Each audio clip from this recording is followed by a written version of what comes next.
The Trump administration prioritizing training for new ICE agents, putting some National Park Ranger classes on hold.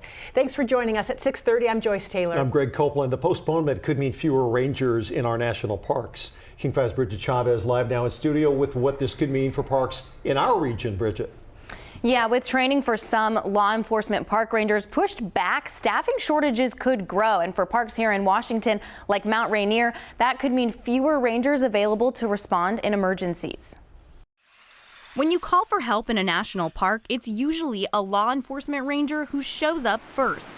But a new federal decision that halts new rangers training could mean fewer of them are there to answer. Visitors are going to feel, especially those that get into some kind of trouble, are going to feel the consequences of that. Bill Wade understands the challenges firsthand. He's a former ranger and superintendent of Shenandoah National Park in Virginia. Well, we know there's already a short staffing of law enforcement rangers in national parks throughout the system. And so this would just add to the difficulty.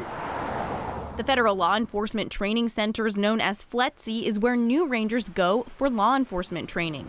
FLETC says its top priority is onboarding 10,000 ICE enforcement and removal operations personnel and 1,000 Homeland Security investigations agents by the end of this year. Well, as a former ranger, Wade, who is now the executive director of the Association of National Park Rangers, says they first heard about the postponements from rangers who were supposed to attend trainings. it's really a damaging thing to all of us who have worked in parks, and certainly even more so to the employees who are still working in parks. In a statement, a spokesperson for the Department of the Interior said the claim that classes have been widely canceled is false. The Department of Interior is committed to strengthening public safety across our national parks. Officials say postponed trainings will be rescheduled as early as fiscal year 2026, but gave no specific timeline.